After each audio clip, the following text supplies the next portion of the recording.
다음 주 주일 후에 월요일 날 이제 추석 명절인데 사랑하는 성도님들 미리부터 기도하시기 바랍니다. 혹시 제사하고 연관돼 있어서 아직까지 가정 가운데 제사가 끊어지지 않은 분들, 그래서 그로 인해서 많은 핍박을 받아야 된다거나 제사의 위험성 가운데 노출되어 있는 분들 미리 기도하시고 주님이 주시는 지혜로 지혜롭게 잘 넘길 수 있기를 축복합니다.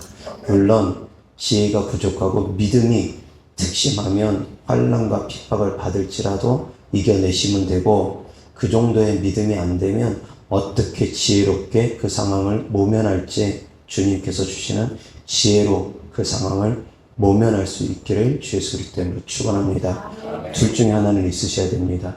지혜롭게 모면하든 아니면 믿음으로 강하고 담대하게 돌파하시든, 어떤 거든 간에 사랑하는 성도님들이 우상에게 굴복하지 않기를 주 예수 그리스도 이름으로 축원합니다. 자, 오늘 말씀은 잠언서 16장 1절부터 3절입니다. 제가 봉독합니다. 마음의 경영은 사람에게 있어도 말의 응답은 여호와께로부터 나오느니라. 사람의 행위가 자기 보기에는 모두 깨끗하여도 여호와는 심령을 감찰하시느니라. 너의 행사를 여호와께 맡기라. 그리하면 내가 경영하는 것이 이루어지리라. 아멘.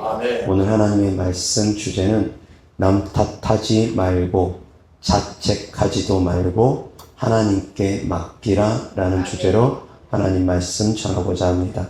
그 사람의 성품에 따라서 어떤 사람들은 남 탓을 잘합니다. 자기가 잘못해놓고도 우리나라 속담에 있는 말처럼 방귀 낀 놈이 성낸다고 남 탓을 잘하고 남에게 책임을 전가하는 사람이 있습니다. 그런데 반대로 지극히 소심한 분들, 그리고 착하고 선한 양심을 갖고 있는 분들은 자기가 잘못한 것이 없는데도 불구하고 자기 자신을 너무 지나치게 자책하고 학대하고 죄책감 속에 빠져드는 분들이 있습니다. 지나치게 남 탓으로 돌리는 것도 바람직하지 못하지만, 또 반대로 지나치게 모든 것이 다 자기 책임인 것처럼 지나치게 자기 자신을 학대하고 자책하는 것도 그리스도인의 모습이 아니라는 겁니다. 악한 영들은 두 가지 다 노립니다.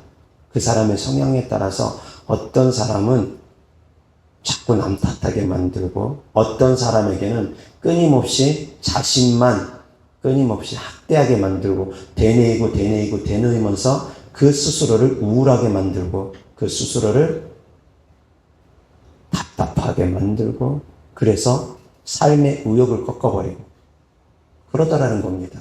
어떤 사람은 다른 사람들을 향해서 분노를 폭발시키는 사람이 있고, 어떤 사람은 자기 자신을 향해서 그 모든 분노를 쏟아내는 사람이 있습니다. 사랑하는 성도님들은 어느 쪽입니까? 둘 다 속하지 말라는 겁니다. 지나치게 남 탓하는 것도 바람직하지 못하지만 지나치게 자책하는 것도 바람직하지 못합니다. 그래서 하나님께 맡길 수 있는 성도님들 되기를 주 예수 그리스도 이름으로 축원합니다. 아멘. 그래서 하나님께 모든 행사를 맡길 수 있기를 바랍니다. 이어서 하나님 말씀 보겠습니다. 마태복음 7장 1절부터 5절입니다. 다 같이 시작.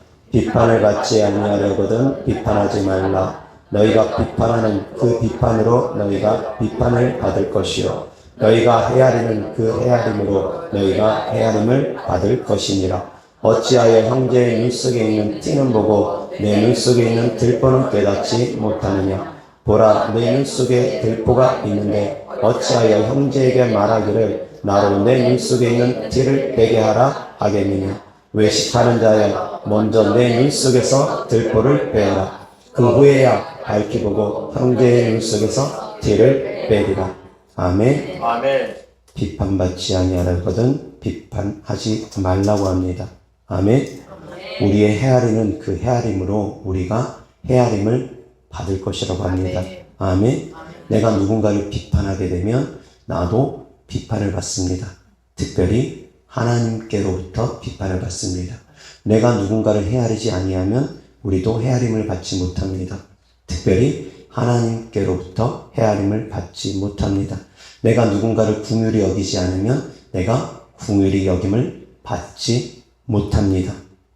긍휼히 여기는 자가 긍휼히 여김을 받을 것이기 때문입니다. 그런데 내가 누군가를 긍휼히 여기면 내가 긍휼히 여김을 받는데 누구에게 긍휼히 여김을 받느냐? 하나님께로부터 긍휼히 여김을 받는다라는 것입니다.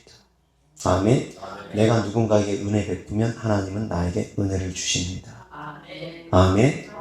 내가 하는 것만큼 하나님께서 나에게 돌려주신다라는 겁니다.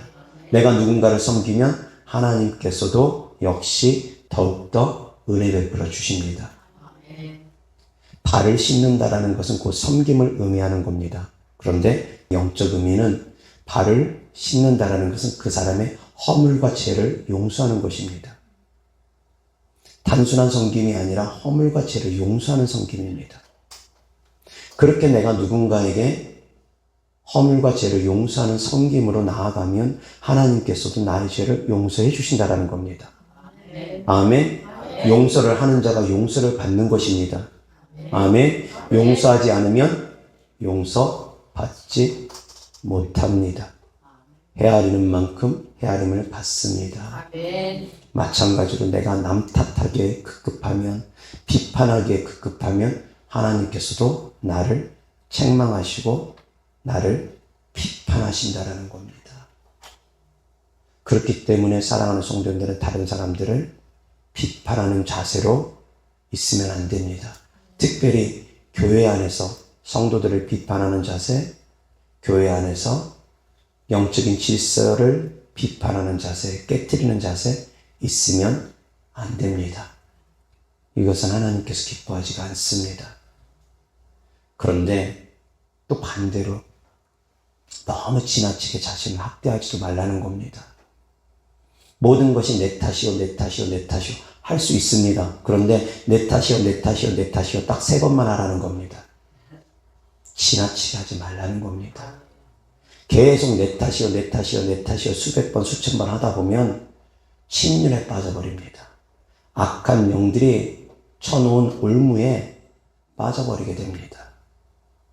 지나친 근심은 해가 됩니다. 그러나 적당한 근심은 우리를 회개시키기에 필요합니다. 그래서 잠시 잠깐의 근심은 우리에게 회개할 마음을 주고 잠시 잠깐의 걱정과 근심과 염려는 우리가 구원받을 수 있도록 하나님께서 도와주십니다. 그러나 그것이 지나치면 마귀의 올무에 빠지게 됩니다. 그 선을, 적정선을 지켜나가라는 겁니다. 근데 그것이 어디가 적정선인지 참 가늠하기 어렵습니다. 그래서 제가 약간 비유적으로 말씀드린 겁니다. 딱 3번만 비웁니다. 딱 3번만. 그것을 통해서 사랑하는 성도님들이 회개할 거 있으면 회개하고, 근심할 거 있으면 근심하고, 그리고 방향을 전환해서 그 모든 것을 하나님께 맡기라는 겁니다. 아멘. 저 역시도 비록 목사지만 평신도들보다, 성도님들보다 못한 모습들 참 많이 갖고 있습니다. 그러다 보면 제 스스로가 뒤늦게 후회하고 회개하면서 제 스스로가 자책 가운데 빠집니다. 그런데 회개하면서 그럼에도 불구하고 이제 말씀 붙잡고 이겨냅니다. 예수 그리스도 안에서는 그럼에도 불구하고 하나님은 결코 정죄함을 우리에게 주지 않습니다. 아멘. 사람들은 때로는 믿음이 연약하고 믿음이 부족한 분들은, 하나님의 뜻을 제대로 알지 못하는 분들은 비난하고 정죄할 수 있습니다. 그러나 우리가 회개하면 하나님은 결코 우리를 비난하거나 정죄하지 않습니다. 간음하다가 현장에서 붙잡힌 여인까지도 주님은 정죄하지 않았습니다. 그리고 오히려 정죄하던 자들에게까지 주님은 말씀하십니다. 너희 중에 죄 없는 자가 먼저 돌로 치라. 너희들은 과연 깨끗하다고 말할 수 있겠느냐? 라고 말씀하시며 그들의 양심에 주님은 말씀하십니다. 다들 정죄하러 왔다가 돌을 하나하나 내려두고 다들 그 자리를 피합니다. 그때 주님께서 말씀하십니다. 나도 너를 정죄하지 아니하노니 다시는 죄를 범하지 말라고 하십니다. 근데 그 여인이 만약에 그 이후로 또 다시 죄를 범해서 또 끌려왔다고 가정을 해봅시다. 그러면 주님께서 뭐라고 말씀하시겠습니까? 너는 왜 그 모양이냐? 라고 하시며 비난하고 정죄하시겠습니까? 아닙니다. 우리가 회개하는 모습으로 하나님 앞에 나오면 오늘 하루 동안에도 회개하는 모습으로 하나님께 나오면 70번에 7번씩도 용서해 주신다고 합니다. 그것이 하나님의 사랑입니다. 그것이 바로 예수님께서 우리의 발을 씻겨주신 섬김이라는 겁니다. 아멘. 그런데 이제 자기 자신도 그렇게 씻으라는 겁니다. 사도 바울이 로마서 7장에 고백합니다. 오라 나는 공고한 사람이로다. 이 사망에서 누가 나를 건져내랴? 라고 그리고 8장에 이어서 고백합니다. 그리스도 예수 안에서는 결코 정죄함이 없나니. 아멘. 생명의 성령의 법이 죄와 사망의 법에서 우리를 해방하였기 때문이라는 겁니다. 아멘. 일시적으로 사도 바울도 정죄감 속에 빠졌습니다. 율법을 온전히 지키기 위해서 노력해봤지만 아무리 율법을 잘 지키고 해도 결국은 내가 죄인임을 깨달을 수밖에 없다는 것을 사도 바울도 알고서 그 가운데서 몸부림치다가 그러다가 결국은 사도 바울도 빠져나옵니다. 어떻게? 예수님의 십자가의 은혜로. 아멘. 생명의 법이 죄와 사망의 법에서 우리를 해방했기 때문이라는 겁니다. 아멘. 그래서 누군가를 향해서도 정죄하지도 말고 또 자기 자신을 향해서도 지나치게 정죄하지 않기를 주 예수 그리스도 이름으로 축원합니다. 아멘. 남 탓하지도 말고 내 탓하지도 말고 하나님께 회개하며 모든 것을 맡길 수 있는 성도들 되기를 주 예수 그리스도 이름으로 축원합니다. 이어서 하나님 말씀 보겠습니다. 창세기 3장 12절 13절입니다. 다 같이 시작. 아담이 이르되 하나님이 주셔서 나와 함께 있게 하신 여자 그가 그 나무 열매를 내게 주므로 내가 먹었나이다.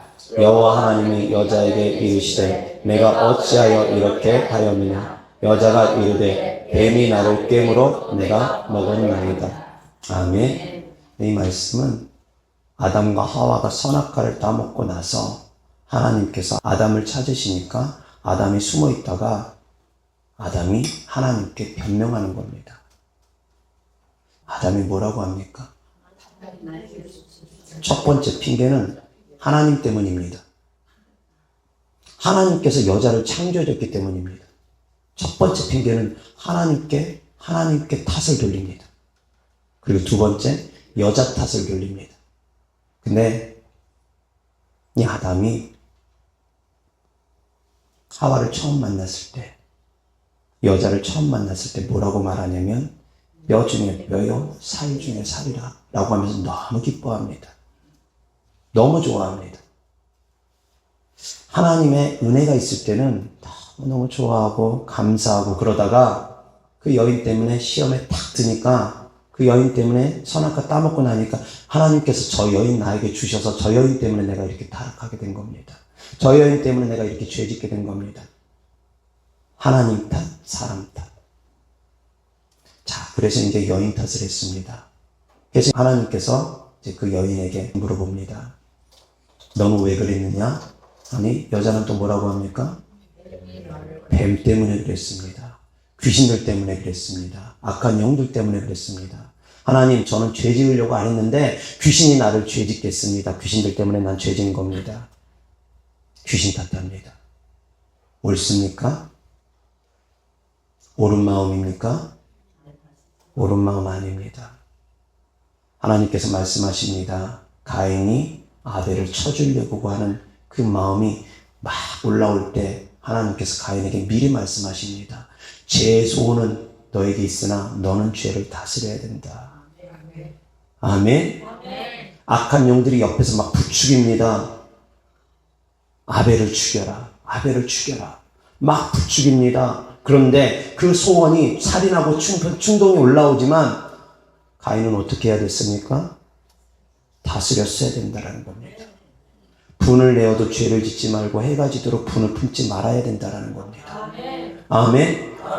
네가 분노하겠으니까 내가 분노하는 거 당연해. 너가 나에게 잘못했으니까 내가 너에게 해코지하는 거 당연해. 그렇게 핑계대지 말라는 겁니다.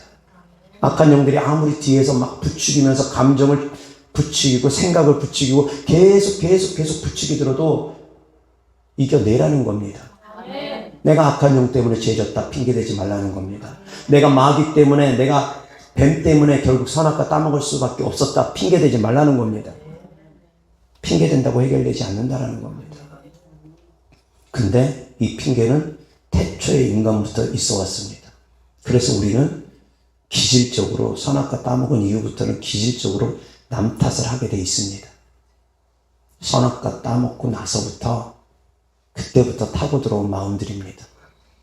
자꾸 남 탓을 합니다. 남을 비난하고 정죄합니다. 그러지 말라는 겁니다. 아멘? 그러면 발전이 없습니다. 그렇다고 해서 심판을 면했습니까? 심판 면하지 않았습니다.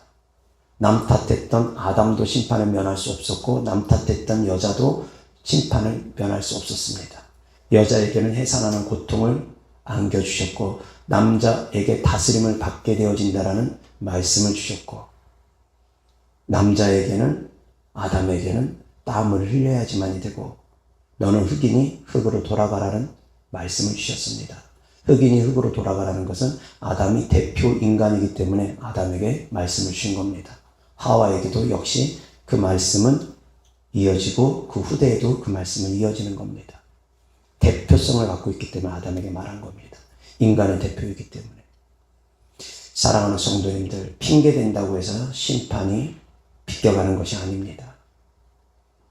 그래서 사랑하는 성도님들은 나 자신을 돌아볼 수 있기를 주 예수 그리스도 때문에 축원합니다. 아멘. 그러나 말씀드렸던 것처럼 지나치게 자신을 학대해서도 안 된다는 것 명심할 수 있기를 바랍니다. 아멘. 사울 왕이 백성들 핑계를 자꾸 댑니다. 사울 왕이 남 탓을 자꾸 합니다. 그래서 그 결과 사울 왕은 버림받을 수밖에 없었습니다. 사무엘 선지자가 약속한 기간보다 늦게 옵니다. 일주일이면 올 줄 알았는데 일주일 안에 오지 않았습니다. 조금 늦어졌습니다. 그러다 보니 백성들이 자꾸 흩어지니까 블레셋과의 전쟁을 치러야 되는데 군사들이 자꾸 도망가 버리니까 이대로는 안 되겠다 싶어서 그들의 마음을 붙잡기 위해서 사울 왕이 하나님께 번제를 드립니다. 법이 있기 전에는 누구라도 번제를 드릴 수 있었습니다. 노아도 번제를 드릴 수 있었고 욥도 번제를 드릴 수 있었고 누구라도 법이 있기 전에는 번제를 드릴 수 있었습니다. 그러나 모세를 통해서 하나님께서 율법을 주신 후에는 누구라도 번제를 드리는 것이 허락되진 않았습니다. 제사장을 통해서 번제를 드려야 됩니다. 그런데 사울 왕은 그것을 어기고 지 마음대로 번제를 드린 겁니다. 자기 마음대로 하나님을 믿는 삶을 살아가면 안 된다는 겁니다. 아무리 예배를 드렸더라도 자기 마음대로 드리는 예배, 하나님께서 받으시는 예배가 아니라는 겁니다. 예배에도 법이 있고 규칙이 있을 수 있다는 겁니다.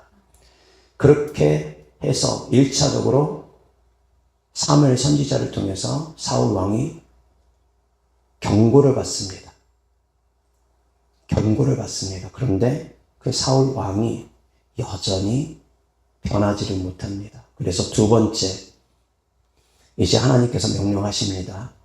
아말렉의 모든 사람들을 다 진멸하고 우양도 진멸하고 나귀도 진멸하고 낙타도 진멸하고 다 진멸해라. 다 죽여라 합니다. 하나님의 특별한 뜻이 있습니다. 다 죽이라는 대로. 그런데 하나님의 뜻을 헤아리고 순종할 생각은 하지 아니하고 자기 마음에, 자기 생각에 원하는 대로 행동합니다. 그래서 자기 눈에 보기에 좋은 우양들, 좋은 짐승들, 상품의 가치가 좋은 그런 짐승들은 챙겨옵니다. 하물며 아말렉 왕 아각도 죽이질 않고 데리고 옵니다. 전리품을 취하고 그러면서 핑계댑니다. 사울 왕이 핑계댑니다. 하나님, 저 하나님 말씀 다 지켰습니다. 청종했습니다. 사울 왕이 그렇게 말합니다. 나는 하나님의 말씀을 청종했습니다. 그러니 사무엘 선지자가 묻습니다. 그러면 이 소리는 무엇입니까? 이 소리는, 우양의 소리들은 무엇입니까? 그러니까 거기서 핑계댑니다. 나는 하나님의 말씀을 청종했지만 백성들이 하나님께 번제드리겠다고, 하나님께 헌금하겠다고 가지고 온 것들입니다. 내 탓 아닙니다. 백성 탓입니다. 나는 하나님의 말씀에 순종했습니다. 그것이 바로 사울왕의 태도입니다. 그 결과 결국은 하나님께서 사울왕을 버릴 수밖에 없었습니다. 첫 번째 옐로우 카드, 두 번째 레드 카드 퇴장될 수밖에 없었습니다. 하나님께서 말씀하십니다. 사울왕, 내가 만약 하나님의 말씀을 청종하고 온전히 순종했다면 너의 왕국을 반석처럼 튼튼하게 해줬을 것인데, 다윗의 왕권이 세워지지 못했을 수도 있었습니다. 사울 왕이 하나님 앞에 신실했다면, 너가 만약 하나님 앞에 신실했다면 너의 왕권을 계속 내가 튼튼하게 이어줬을 텐데 말씀하십니다. 그래서 모든 것이 다 예정되어 있는 것은 아닙니다. 사울 왕이 버림받을 것이 이미 예정되어 있었던 것이 아닙니다. 자기가 그 길을 걸어간 겁니다. 마찬가지입니다. 북이스라엘의 초대 왕이 여로보암 왕입니다. 여로보암 왕은 아이야 선지자의 예언을 통해서 북이스라엘의 10지파를 얻게 되었습니다. 하나님께서 아이야 선지자를 통해서 너를 북이스라엘의 왕으로 삼는다 라고 말씀하시며 여로보암 왕을 하나님께서 세우셨습니다. 그런데 이 여로보암 왕도 다르지 않습니다. 사울 왕과 다르지 않습니다. 똑같습니다. 어떻게 똑같냐면 백성들 핑계댑니다. 백성들을 두려워합니다. 왕이 됐는데, 하나님의 뜻에 따라 왕이 됐는데 백성들이 남유다에 가서, 예루살렘에 가서 하나님을 찾을까 봐, 백성들의 민심이 예루살렘으로 향할까 봐 크게 두려워서 베델과 단에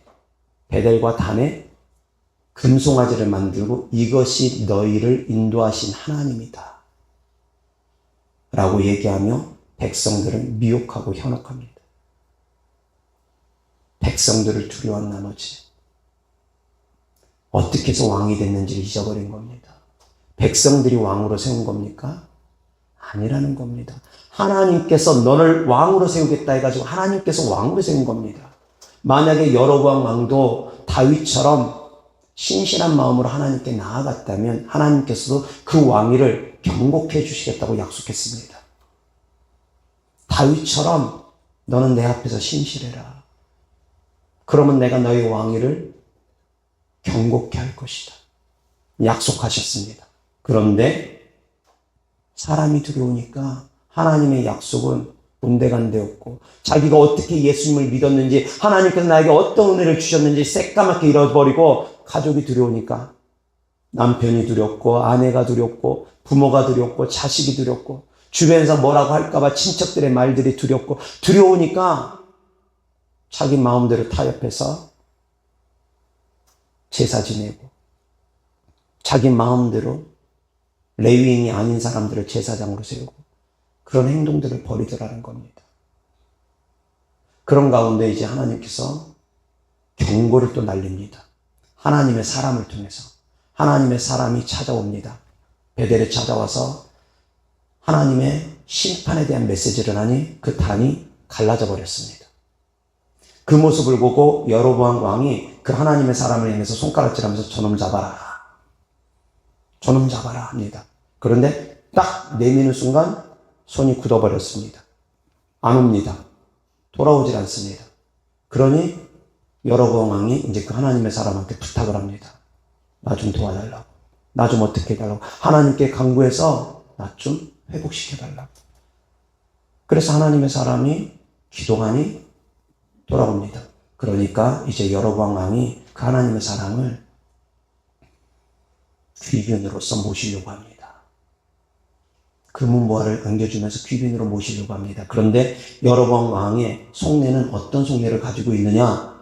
성경에 기록되어 있지 않습니다만 제가 생각해 봤을 때 그렇습니다. 아무나 붙잡고 제사장을 만들었습니다. 레위인이 아닌 사람들도. 그런데 이 하나님의 사람은 공개적으로 하나님께서 함께하는 주의 종이라는 것이 확인됐습니다. 이 사람을 제사장으로 삼으면 되겠구나.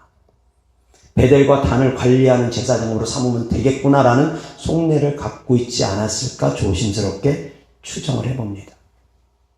그런데 하나님의 명령에 따라서 물도 먹지 말고 떡도 먹지 말고 왔던 길로 돌아가지도 말고 가라고 해서 그 하나님의 사람은 그냥 다른 길로 갑니다.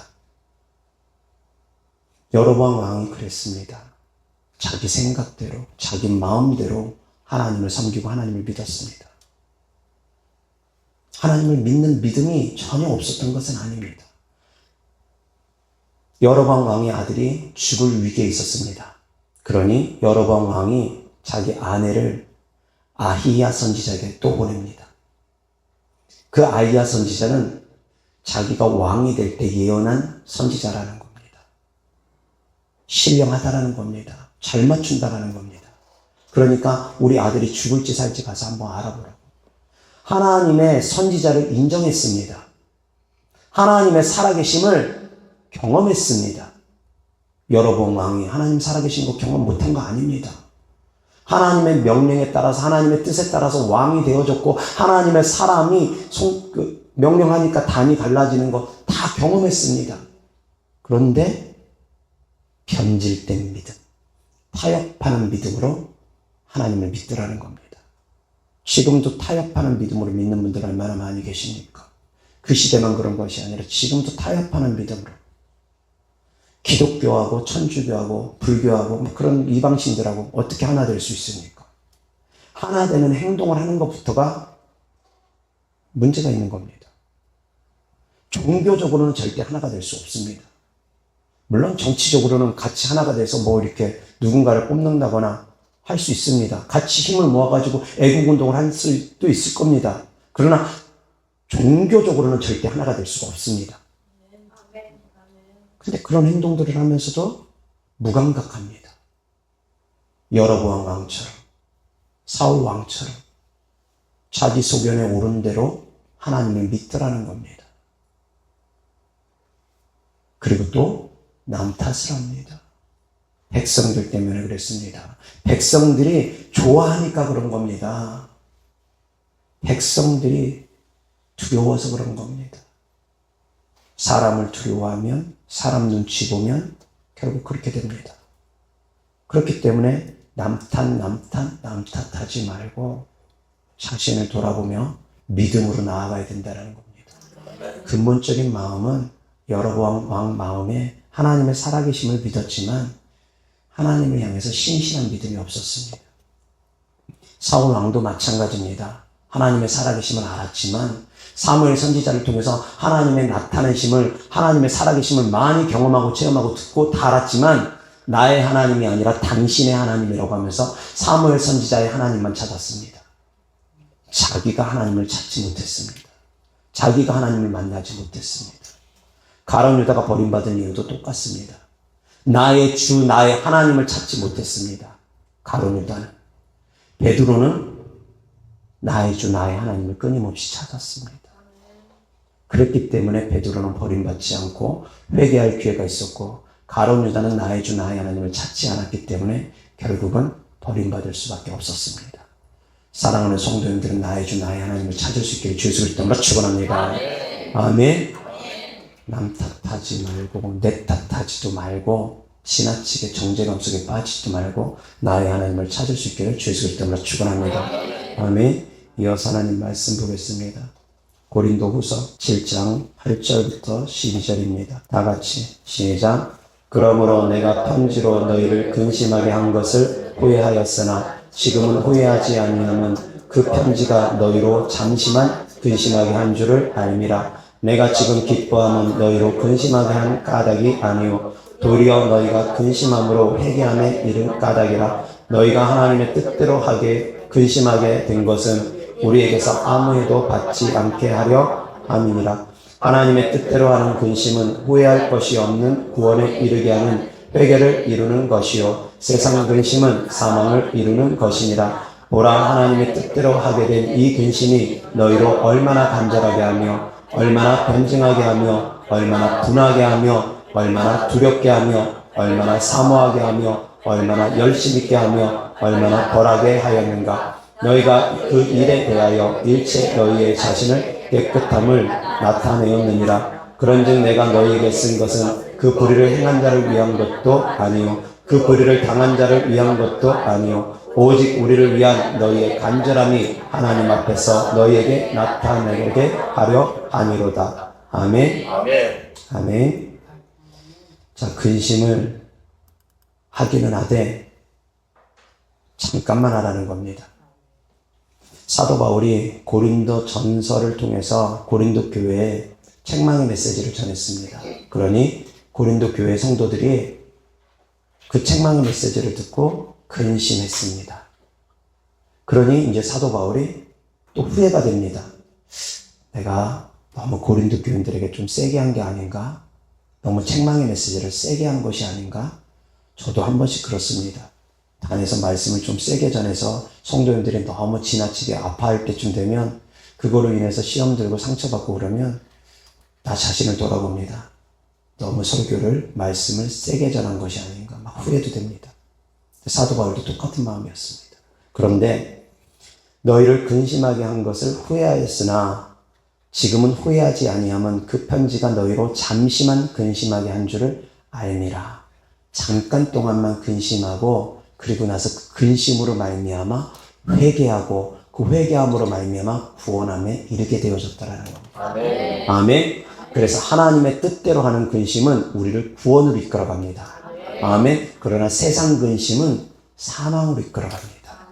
이 두 가지를 구분할 수 있기를 바랍니다. 아멘. 그래서 하나님의 뜻대로 하는 근심은 우리가 구원받기에 합당한 믿음으로 나아갈 수 있게 하는데, 다만 하나님의 뜻대로 하는 근심이라 할지라도 지나치게 너무 오랜 시간 동안, 오랜 세월 동안 하는 것은 썩 바람직하지는 못할 수도 있다는 겁니다. 잠시 잠깐 근심할 수 있습니다. 그것으로 인해서 회개하고 구원받을 만한 믿음으로 나오는 것은 필요합니다. 그러나 그것이 너무 장기화돼서 수개월 되고 수년 된다면 이것은 뭔가 짚어봐야 됩니다. 악한 영들이 주는 정죄감이 아닌지. 아멘. 그래서 하나님의 뜻대로 하는 근심은 우리에게 생명을 주고 구원함을 준다는 것. 그러나 세상의 근심은 먹고 마실 것, 입을 것 때문에, 육신적인 것 때문에 하는 그런 세상 근심은 결국 사망으로 끌고 갑니다. 아멘. 그래서 사랑하는 성도님들, 하나님의 뜻대로 하는 근심은 무엇이냐면 내가 죄 가운데서 벗어나기 위해서 근심하고 회개하는 것을 의미합니다. 거룩한 삶을 살기 위해서 근심하고 회개하는 것을 의미합니다. 어떠한 정죄감이 들어올 수 있습니다. 말씀 안에서. 잘못한 것이 있으면 정죄감이 들어옵니다. 그 가운데 이제 그 정죄감을 통해서 회개하고 걱정하고 근심하면서 내가 어떻게 하면 의로운 삶을 살아갈까? 변화되는 삶을 살아가기 위해서 몸부림치면서 좁은 길로 들어가기에 힘쓰는 그 자세를 갖는 것. 그것이 바로 하나님께서 우리에게 주시는 근심이라는 겁니다. 아멘. 그것이 바로 하나님께로 나아가는 길입니다. 아멘. 사랑하는 성도님들, 믿음의 자세를 좌로나 우로나 치우치지 말고 너무 남 탓하지도 말고 너무 자책하지도 말고 중심 잡고 하나님께 맡기며 믿음으로 승리할 수 있기를 주 예수 그리스도 이름으로 축원합니다. 아멘. 기도하겠습니다. 하나님 아버지 감사합니다. 사랑합니다. 주님의 보혈의 은혜와 사랑으로 우리를 구원하신 주님을 바라봅니다. 하나님 아버지, 우리가 이 땅을 살아가는 동안 전혀 근심 없이 살아갈 수는 없는 줄 압니다. 그러나 그 근심들이 하나님의 뜻대로 하는 근심 안에 있기를 원합니다. 그래서 하나님의 뜻대로 있는 근심 안에서 우리가 회개하고 우리의 구원이 흔들리지 않는 믿음으로 나아갈 수 있기를 원합니다. 하나님 축복하여 주시고 주께서 또한 이루어 주시옵시고 사랑하는 주님의 자녀들, 하나님을 사랑하는 마음으로 천국의 소망을 두는 믿음으로 드린 예물들이 있습니다. 주께서 사랑하는 자녀들이 드린 예물들, 감사함으로 드린 예물들, 하나님 것이니 당연히 하나님께 돌려드리는 예물들 기억하여 주셔서 이 땅에서도 물질적으로 어려움 당하지 않도록 30배, 60배, 100배 심은 대로 열매 맺게 하여 주시옵소서. 우리 주님 예수 그리스도의 이름으로 축복하며 기도드렸습니다. 아멘.